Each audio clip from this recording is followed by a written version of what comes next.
Level 1 The Curious Child. You watch the brick dust settle in rural New Hampshire, a quiet, observant child, a strange fascination with anatomy, with bodies, with what lies beneath the skin. Local doctors become unwitting teachers, their discarded instruments a source of great interest.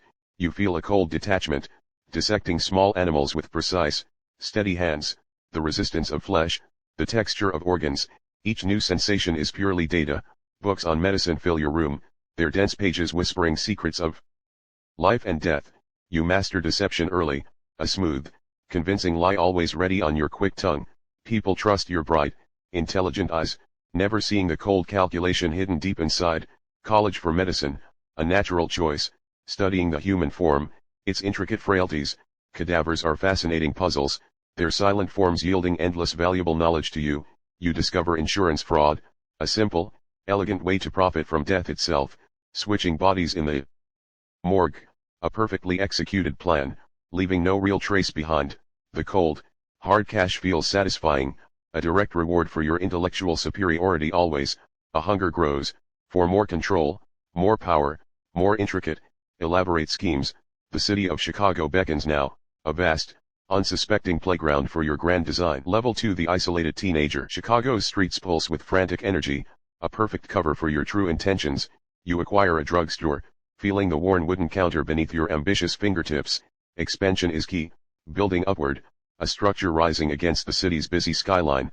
The building plans are complex, full of secret passages, hidden rooms, soundproofed spaces, a hotel you tell them, for the upcoming World's Columbian Exposition, a grand spectacle. You hire local contractors, never paying, replacing them frequently, hiding your true design. Gas lines installed in bedrooms, a faint, sweet smell, imperceptible to tired guests, shoots to the basement, acids baths, cremation furnaces, all meticulously planned and built. The walls conceal listening tubes, tiny peepholes, granting you unseen, constant observation. You move in, feeling the silent, cold heartbeat of your new, custom-built domain. The labyrinthine hallways are dark, twisting, confusing for any who enter carelessly. People see a charming, successful businessman, never knowing the monster lurking within. The World's Fair approaches, bringing a flood of new, unsuspecting, vulnerable visitors. Your murder castle is complete now, a monument to your unparalleled, dark genius. The grand opening is near, and you are ready to welcome every single guest. Level 3 The Student of Death. The World's Fair opens, a dazzling spectacle of light and sound in Chicago. Your hotel fills with visitors, eager tourists, young women seeking new opportunities. You charm them all, with smooth words, a confident smile, offering discounted rooms. The guest book fills quickly, names becoming mere entries in your growing ledger. You choose your targets carefully, isolated women, out-of-towners, those with no connections. A subtle click, the gas lines engaged, a faint hiss filling the sealed bedroom. You listen through the tubes, hearing muffled coughs, then desperate, fading gasps. The sounds are clinical, detached, purely physiological responses, no moral judgment at all. The silence that follows is heavy, complete, signaling the precise moment of cessation. A secret chute opens, the body sliding silently down into the waiting, dark basement. You dissect them with cold precision, stripping flesh from bone, preparing for disposal. The acid baths are efficient, dissolving evidence, leaving only bone fragments behind. You sell the skeletons, to medical schools, for a tidy, discreet, profitable sum. The smell of chemicals, of death, permeates the basement, a constant, dark reminder. Each successful operation refines your methods, making you more efficient, more untouchable. Level 4 The Stalker. A new target, a young woman from your hotel staff, bright and trusting. She makes the mistake of falling in love with you, believing your smooth, empty words. You promise marriage, a shared future, all part of your intricate, grand design. She has life insurance, a substantial policy, carefully arranged, benefiting only you. The pattern is familiar, a woman isolated, controlled, destined for a predetermined end. You guide her into a secret room, a specially prepared vault, thick, soundproofed walls. The heavy metal door clicks shut, sealing her in, the air growing thin inside. You listen to her desperate pleas, her muffled cries, through the cold listening tubes. The sounds fade slowly, becoming weaker, a predictable, precise physiological decline for you.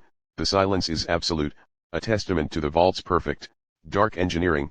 You remove her body, A new specimen for your meticulous dissection table downstairs, the insurance money arrives quickly, a clean, untraceable profit.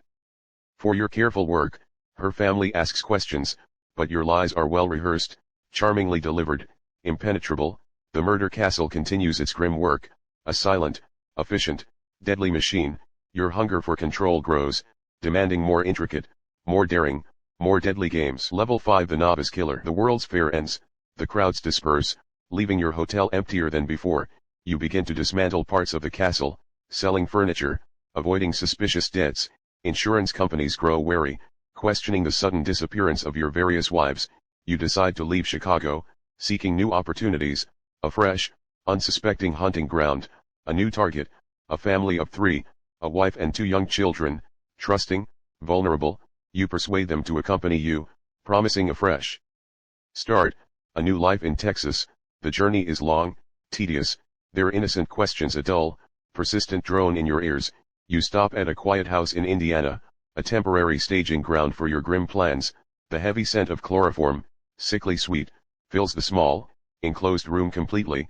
The mother collapses, her body heavy, a dead weight on the rough wooden floor. The children follow quickly, their small bodies silent, still, no resistance at all, burying them in the cellar, the cold earth pressing down on their small, silent forms. The feeling is clinical, a chore, no emotion, just the execution of a precise plan. You continue to Texas, alone again, leaving no real witnesses, no real loose ends. The hunt for profit drives you now, a cold, unyielding, relentless economic motive. Level 6 The Predator. You arrive in Texas, a new city, a new identity, a new opportunity to scheme, a scheme involving horse breeding, selling non-existent animals for substantial sums of cash. An old acquaintance, a carpenter from Chicago, threatens to expose your intricate frauds. A problem, a loose end, requiring precise, methodical, and permanent elimination. You lure him to a quiet house, a secluded location, far from prying, suspicious eyes. The heavy chloroform scent, familiar, efficient, quickly subduing his strong, struggling body. You dismember him with cold precision, each cut clean, deliberate, purely anatomical, the parts packed into a trunk, their weight heavy, inert, a grim, silent cargo. You bury him in the cellar, beneath the cold earth, another body, another secret kept, the profit from his life insurance, another well-executed fraud, flowing directly to you. The thrill of the kill is gone, replaced by the satisfaction of perfect, seamless execution. Your confidence grows, believing yourself beyond detection, beyond any earthly consequence. A brief moment of carelessness, selling the horse that doesn't exist to a suspicious buyer. The law begins to stir, small, distant whispers of your fraudulent, dark activities. The game is almost up, but you refuse to believe it. Your cunning mind resists. Level 7 The Collector. You travel to St. Louis, a new plan for selling the fraudulent horse in a new city. The police are now actively investigating the disappearance of the Chicago carpenter. Your name, H. Holmes, surfaces, linked to the complex, unraveling fraud schemes. A warrant is issued, your face now circulating, a dangerous, elusive, wanted man. You continue your journey, oblivious to the tightening net, feeling completely untouchable. In Boston, a detective finally spots you, recognizing the face from the wanted posters. The cold steel of handcuffs clicks around your wrists, a sudden, sharp, unexpected snap. For the first time, a flicker of something, a slight surprise, in your cold, calculating eyes. The jig is up, the intricate web of lies and murder finally begins to unravel for you. They take you back to Philadelphia, to face charges of horse fraud, a trivial offense, but the investigation broadens.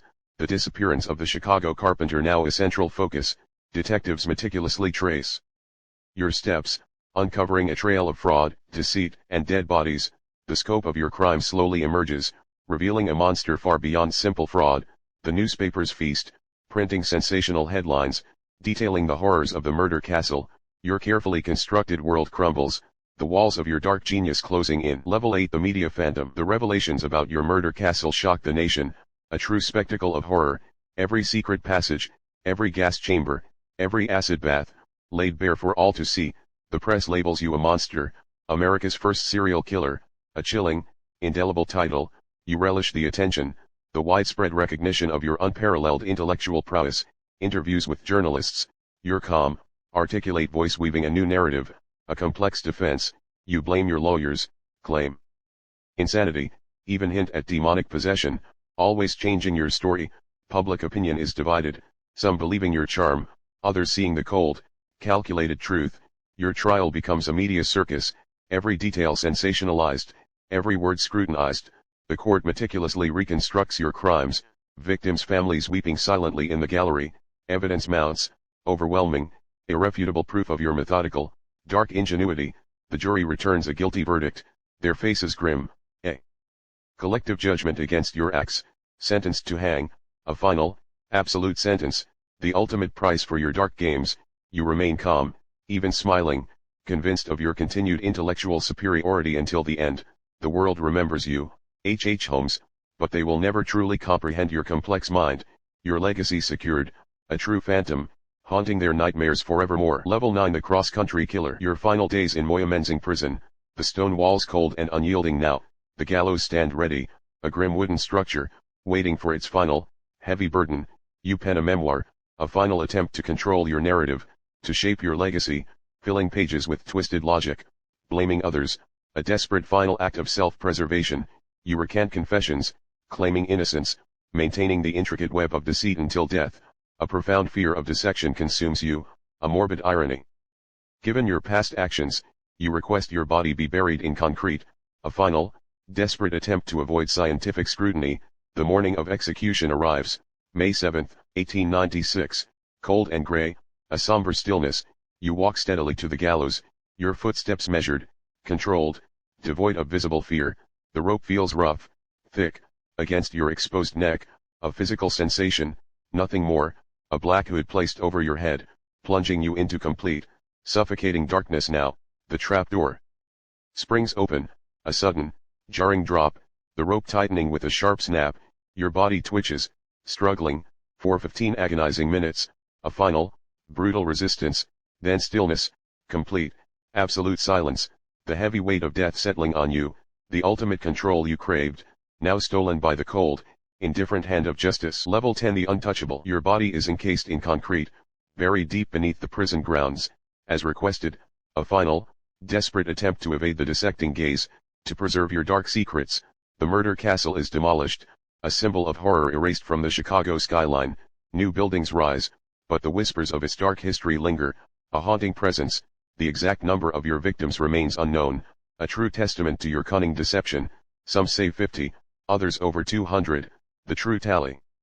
Lost in your intricate lies, descendants wrestle with your legacy, a dark shadow cast over their innocent family name. Forensic science advances, new methods emerging, but your perfect crime remains unprovable. No DNA, no definitive answers, just the chilling legend of H. Holmes, the architect. Decades pass, your story becomes a cautionary tale, a dark legend whispered in hushed tones, a monument to pure intellect, completely unfettered by any moral or humanistic concerns. Your mastery of deception, your genius for manipulation, forever etched into criminal history. The ultimate victory, your identity known, but your full truth remains forever hidden from them. They try to understand you, but your cold, calculating mind is beyond their comprehension. Your ghost still haunts the city, a truly untouchable, unyielding, eternal phantom.